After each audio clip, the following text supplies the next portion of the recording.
Olá, meus alunos do nono ano, tudo bem com vocês? Espero que sim. Hoje, concluindo o nosso tema sobre ditadura, falando sobre o final da ditadura, a reabertura ou a redemocratização e também sobre esse momento triste da nossa história de tortura, de perseguição, de violência, né?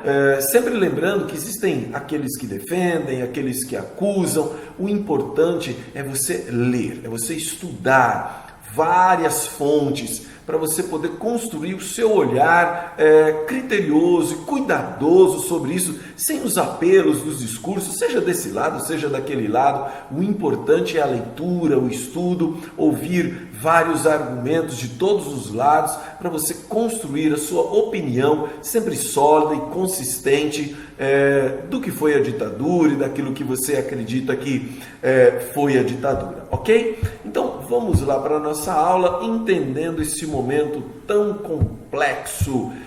Os últimos dois presidentes, nós temos o Ernesto Geisel, né? General, tudo mais, né? General Geisel.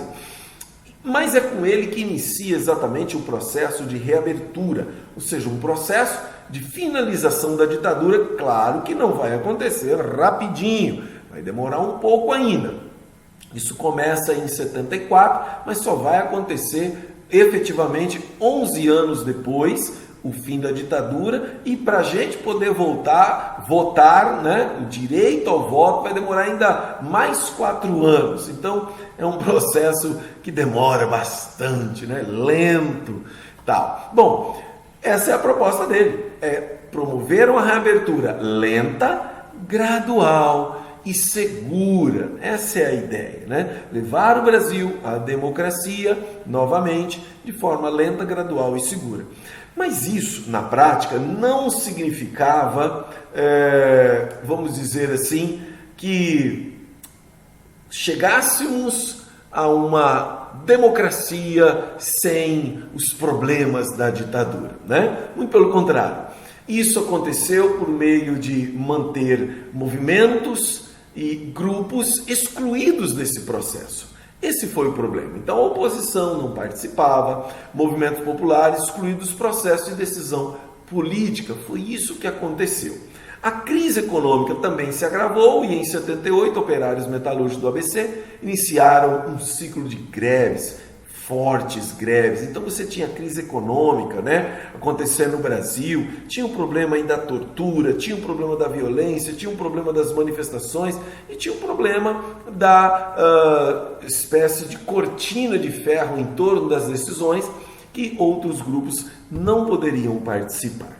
Como, por exemplo, gente, falando em violência, a violação dos direitos humanos ela foi grave, sim, né? Aí durante a ditadura. Alguns dizem, mas eram terroristas, outros dizem, não eram terroristas.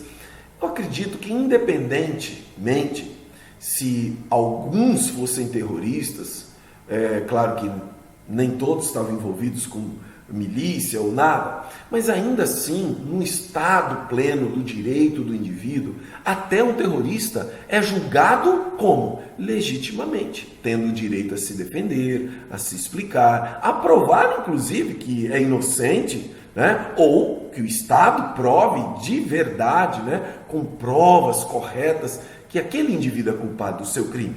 Ninguém é defensor de que um criminoso, verdadeiramente criminoso, seja preso. Mas ninguém pode concordar com que pessoas falsamente acusadas sejam condenadas. Bom, isso é uma história importante para a gente pensar.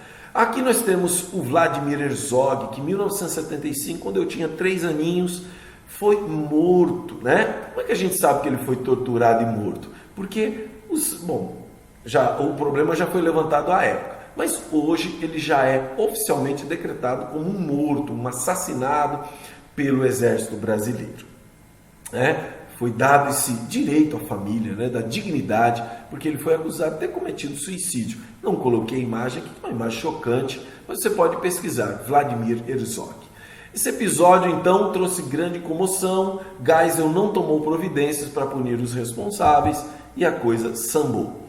E aí, troca-se o governo, 1979 a 1985, o governo de João Figueiredo, né? Figueiredo, então, ele promulga a lei de anistia. Dentro desse processo de reabertura, promulga a lei de anistia. O que é isso? Presos políticos foram libertos. Todos os exilados puderam voltar no Brasil. Nessa época voltou um monte de gente para o Brasil, artistas, políticos, que depois organizaram partidos políticos como PSDB, PT, tantos partidos se organizaram a partir do retorno de muitos desses exilados e outros que estavam presos. Mas uma polêmica sobre a lei de anistia é que ela não dava o perdão, vamos dizer assim, aos guerrilheiros condenados por atos terroristas. Aqueles que foram presos por atos terroristas, ou condenados, pelo menos acusados de atos terroristas, não tiveram o perdão dos seus crimes. Mas o problema que se levanta é, peraí, mas policiais que agiram com violência, fora da lei, foram perdoados. Como é que é isso aí, né? Então isso traz muito questionamento mesmo. É isso que eu digo, né, gente? Se você anda na lei, de verdade, todo o sistema funciona legalmente, as injustiças elas diminuem. Mas quando a coisa ela começa cada um fazer as coisas do jeito que acha que tem que fazer, fica difícil haver justiça, né? Então dá direito às pessoas reclamarem. A partir desse momento tornou-se possível a criação de novos partidos políticos, e esses que existem até hoje, como o PSDB e o PT, por exemplo, né? Mas essa reabertura do final do regime não era aceita por todos. Nem todos os militares aceitavam isso, inclusive que em 1981, no Dia do Trabalho, explodiu uma bomba lá no Rio de Janeiro como uma espécie de manifestação contra, né, isso daí, né? Então, considerado um ato de terrorismo. Militares contrários à reabertura explodiram uma bomba no centro de convenções no Rio de Janeiro. Nesse caso também, claro, não houve investigação, ficou por isso mesmo. No final do mandato do Figueiredo, mobilizou-se uma grande movimentação em 85, chamada As Diretas Já. Isso eu já era adolescente, já tinha 13 anos nesse período, quando um grande movimento, e a gente viu isso na TV, a gente viu isso na rua, né? Eu lembro que eu fui sair com meu pai uma vez e a gente viu as pessoas encaminhando-se para lá de ônibus, e eu perguntei, o que é isso, filho? Eu falei, as pessoas pedindo, reivindicando, né? Reclamando o direito de votar. Não era a movimentação, mas algumas pessoas já se dirigindo. Então, olha que interessante essa movimentação do povo. Isso é muito bonito de ver, né? Uma coisa pacífica, ordeira, mas exigindo os seus direitos. Sempre pacífica e ordeira, para a gente poder ter os nossos direitos também, ok? Mas, infelizmente, isso não foi atendido. E aí o Tancredo Neves ganha a eleição para presidente, mas acaba não assumindo, porque ele morre. Antes de assumir, quem assume é José Sarney, que se torna um presidente aí de um período de inflação absurda. E aí somente em 1989 é que, numa disputa entre Collor e Lula, o Collor vai ganhar. Fernando Collor de Mello ganha a eleição nas eleições diretas no Brasil, somente em 1989, para você ver, no mesmo ano em que caiu o Muro de Berlim, o Brasil estava tendo pela primeira vez, aí, claro, depois de 64, direito ao voto. Ficamos aí muitas décadas, mais de 3 décadas, sem ter nosso direito ao voto. Por isso que nós chamamos hoje de nova república, uma nova democracia no Brasil, ok? É isso aí. Vamos concluindo então, falando sobre resistência armada na ditadura militar. Porque foi o que aconteceu. Muita resistência, você vê na faixa, enfim, as prisões, torturas e assassinatos, porque é isso que acontecia. Muitas pessoas foram torturadas, desaparecidas, mortas. Se você tiver interesse, assista no YouTube um filme chamado Zuzu Angel, muito bom, um filme sobre a Zuzu Angel, que é a mãe de um preso político que foi assassinado. O caso dele é um caso à parte aí, né? Mas não teve direito aí a um julgamento, acabou sendo assassinado. E a sua mãe, que também procurou ele, enfrentou dificuldades. Assista o filme que você vai gostar.